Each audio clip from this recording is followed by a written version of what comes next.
دوسرا ایک اسٹرانگ اور آخری کنکلوسیو میسج جو یہ سورہ دیتا ہے وہ کیا ہے، وہ سمجھنا بہت ضروری آج کے دور میں۔ وہ کیا میسج ہے اس کا؟ اس سورت کا ایک جو سب سے امپورٹنٹ کنکلوژن اور میسج ہے وہ یہ ہے کہ اے مسلمانوں، اے انسانوں، مجھے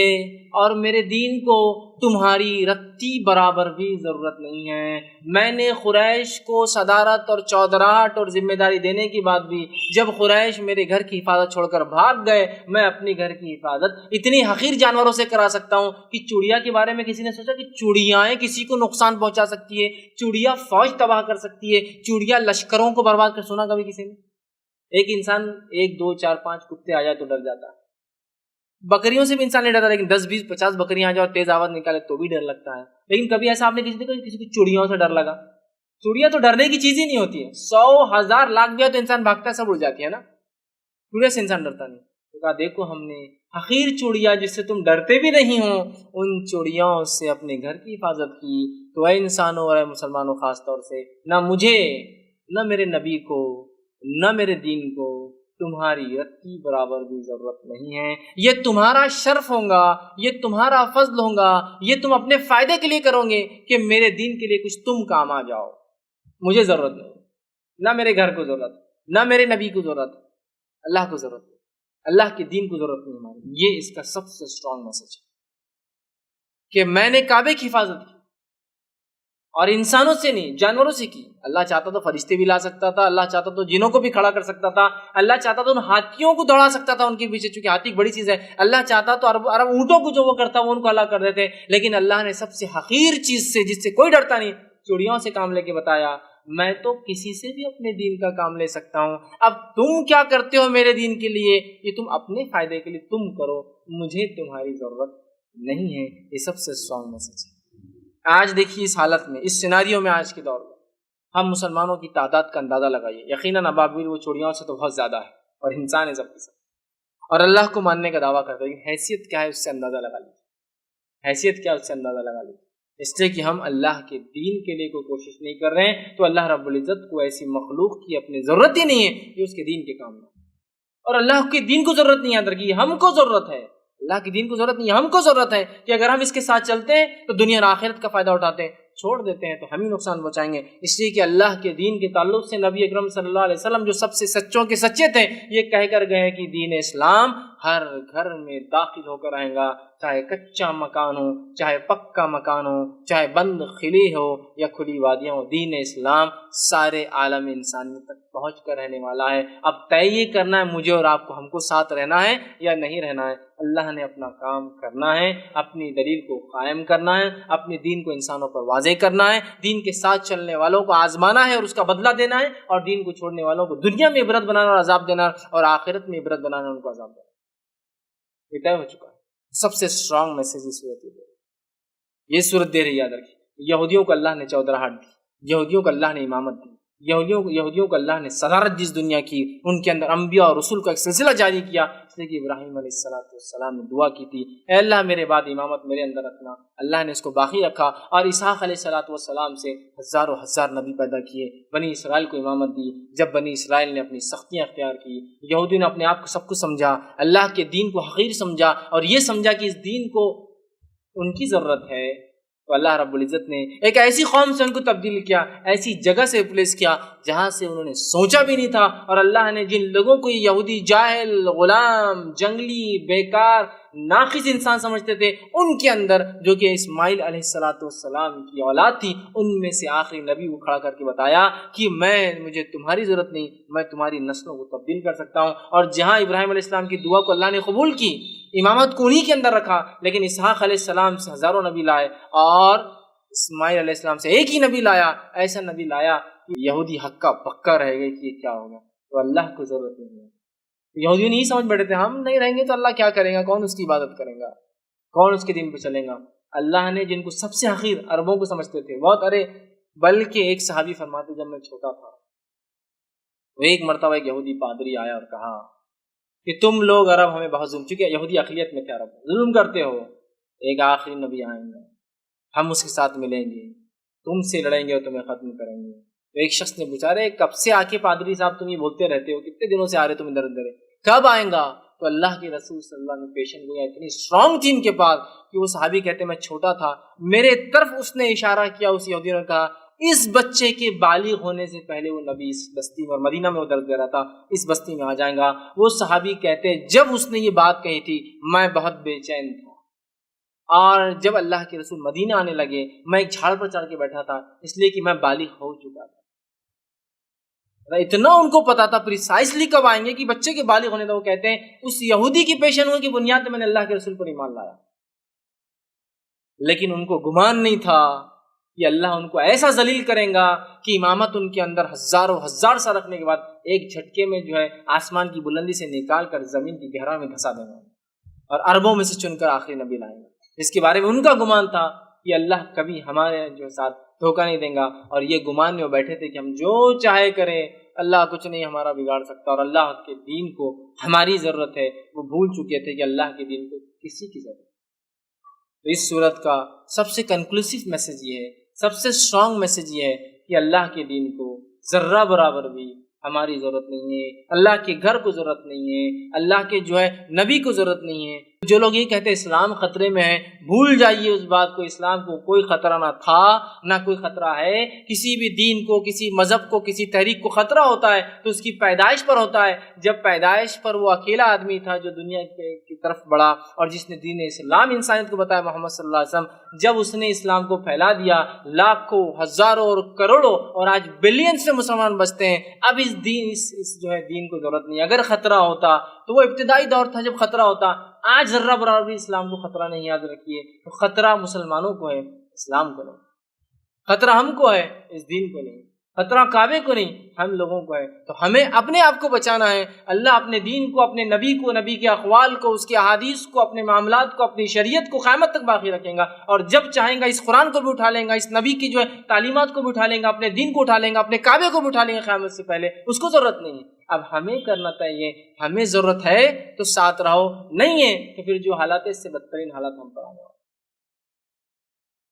اللہ کو ضرورت نہیں، یہ علی الاعلان ہے۔ قرآن کی حفاظت کی ہم کو ضرورت نہیں، یہ ذمہ اللہ کا ہے۔ کعبے کی حفاظت کی ہم کو ضرورت نہیں، اس کا ذمہ دار اللہ ہے۔ نبی اکرم صلی اللہ علیہ وسلم کی عزت پہ کوئی چھالتا ہے، اس کی حفاظت ہم کو نہیں ہے، اس کے جواب اللہ دینے والا ہے، جس نے سورہ کوثر میں کہا ان شانیہ کا والابتر، کہ تیرا دشمن ہی بے نام رہیں گا۔ جن کو اولادیں تھی، بچے تھے، لڑکے تھے، آج کوئی ان کو نہیں پہچانتا ہے۔ نبی اکرم صلی اللہ علیہ وسلم کو کوئی اولاد ہوتا، لڑکا نہیں تھا، آج ساری دنیا آپ کو پہچانتی ہے۔ آپ کا نام سب سے زیادہ دنیا میں لیا جاتا ہے، چاہے وہ درس و تدریس ہو، اذان کے ذریعے ہو، یا ہمارے بچوں کے ناموں کے ذریعے۔ سب سے زیادہ نام دنیا میں جو چلتا ہے وہ محمد ہے۔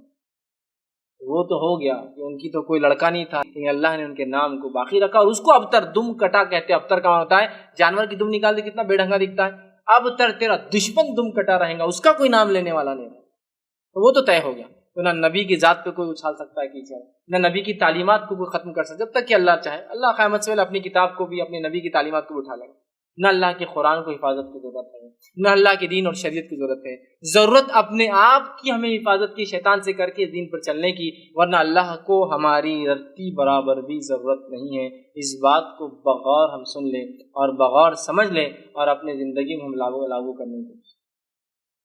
کہ اللہ کے دین کو ہماری ضرورت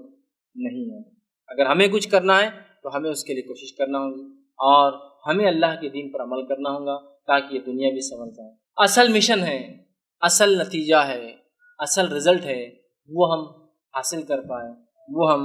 جو ہے سمجھ پائے، اور اس کے ہم صحیح ثمرات اور صحیح پھل، نتیجے، فائدے جو اٹھا سکیں، یہ اصل چیزیں یاد رکھیے۔ لہٰذا سورۃ الفیل کا جو سب سے اسٹرانگ میسج تھا، کنکلوسیو میسج تھا، وہ یہی تھا، اے مسلمانوں، اللہ کو تمہاری ضرورت نہیں ہے، تمہیں اللہ کی ضرورت ہے، اس کے دین کی، اس کی شریعت کی، اس کے نبی کی، اس کی کتاب کی ضرورت ہے، لہٰذا اس پر عمل کرو، ورنہ اللہ رب العزت کے لیے کوئی بعید نہیں ہے۔ سورہ محمد میں اللہ رب العزت نے فرمایا، سورہ نمبر 47 آیت نمبر 33 میں، فَإِن تَتَوَلَّوْا، اگر تم نے یہ کام نہیں کیا، فَإِن تَتَوَلَّوْا يَسْتَبْدِلْ قَوْمًا غَيْرَكُمْ، میں دوسری قوم سے تم کو ریپلیس کر دوں گا، ثُمَّ لَا يَكُونُوا أَمْثَالَكُمْ، اور ان کی مثال تمہاری جیسی نہیں ہوگی۔ یہ آیت یہودیوں پر اتری تھی، جب یہودیوں کو اللہ نے کہا اللہ کی راہ میں خرچ کرو، یہودیوں نے مذاق اڑایا، اور نبی اکرم صلی اللہ علیہ وسلم کو جو اللہ نے کہا خرچ کرو اے نبی، خرچ کرو، تو یہودیوں نے کہا تمہارا رب تو بھکاری ہے، نعوذ باللہ، وہ تو مانگتا ہے۔ تو اللہ نے کہا کہ اللہ مانگتا نہیں، یاد رکھے، اس لیے کہ اللہ تو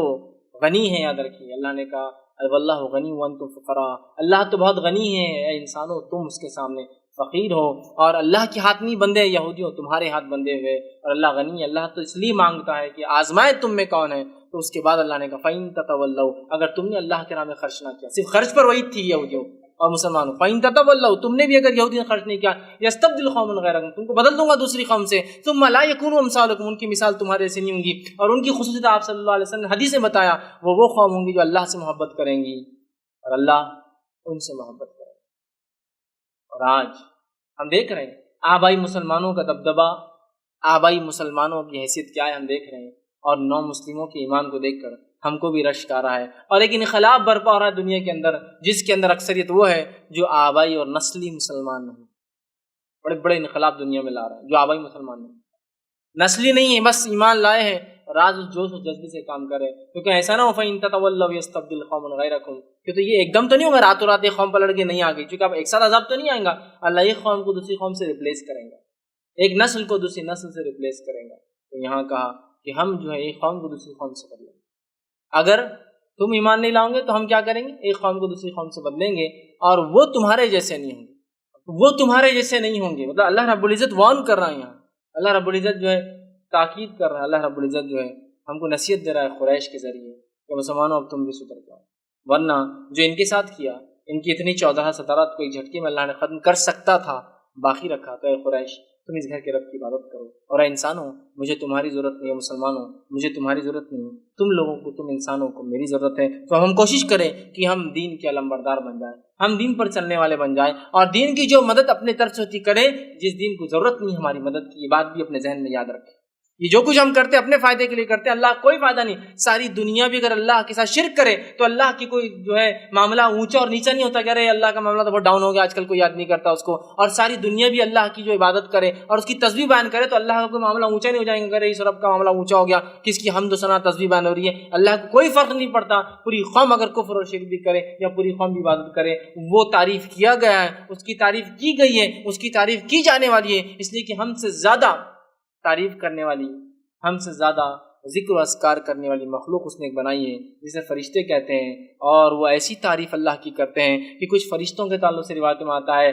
جب پیدا ہوئے تب سے رکوع میں ہیں تو قیامت تک صرف رکوع ختم نہیں ہوگا، کچھ سجدے میں ہیں تو جب پیدا ہوئے جب سجدے میں تو قیامت تک ان کا سجدہ ختم نہیں ہوگا، اور طواف کرتے اللہ کا گھر کا بیت المعمور کا آسمان میں، جس کے بیچ میں سے ایک دروازہ، ادھر سے جاتے ادھر سے نکلتے ہیں، تو ایک بار طواف کر کے جب فرشتہ اندر سے گزرتا ہے تو دوسری بار قیامت تک اس کا نمبر آنے والا نہیں ہے۔ اتنے لا تعداد فرشتے اس کے ہیں جو اس کی حمد و ثنا کر رہے ہیں، کرتے تھے اور کرتے رہیں گے، وہ تعریف کیا گیا ہے اور کیا جانے والا ہے۔ تو اللہ کو کوئی فرق نہیں پڑنے والا ہمارے کچھ بھی کرنے سے، ہم کو بہت فرق پڑے گا ہم کیا کرتے ہیں اس سے۔ تو لہٰذا ہم یہ ڈیسائیڈ کر لیں، ہم یہ طے کر لیں کہ ہم اللہ کے دین کے علم بردار اور مدد کے لیے کھڑے ہو جائے، جس دین کو مدد کی ضرورت نہیں ہے، لیکن یہ بات بھی یاد رکھیں، اور یہ جو کچھ بھی ہم کرتے ہیں ایک طرح سے اپنی مدد ہم کرتے ہیں،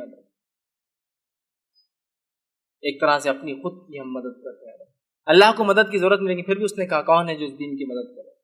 معلوم ضرورت نہیں ہے، لیکن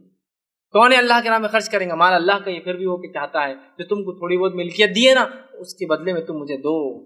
تمہیں مالک بنایا ایک تھوڑے سے وقت کے لیے۔ تو بہرحال اس صورت کا میسج یہی تھا، ہم اپنے آپ کو بہت جلدی بدلیں ورنہ اللہ رب العزت سے پہلے ہمیں بدل دے، یہ ہم اللہ کے دین کے لیے خدمت کریں، اس کے ساتھ ہو جائے تاکہ ہم دنیا میں فائدہ اٹھائیں اور آخرت میں، ورنہ اللہ کو، اس کے دین کو، اس کے نبی کو، اس کی تعلیمات کو، اس کی کتاب کو ہم میں سے کسی کی بھی رتی برابر ضرورت نہیں، یاد رکھیے۔ یہ ہمارا شرف اور فضل ہوگا، یہ ہماری کامیابی ہوگی کہ اس دین کے لیے کچھ کرتے ہیں اور اپنی دنیا بھی بنا لیتے ہیں، اور انشاءاللہ العزیز آخرت تو یقیناً ایک بہت بڑا جو دارالقرار ہے، رکنے کی جگہ ہے، وہ بھی ہم کامیاب کر لیں گے۔ اس صورت کا یہ میسج تھا۔ اللہ رب العزت سے آخر میں دعا کہ اللہ سبحانہ وتعالیٰ جو کچھ کہا سنا گیا سمجھ کو عطا فرمائے۔ ہم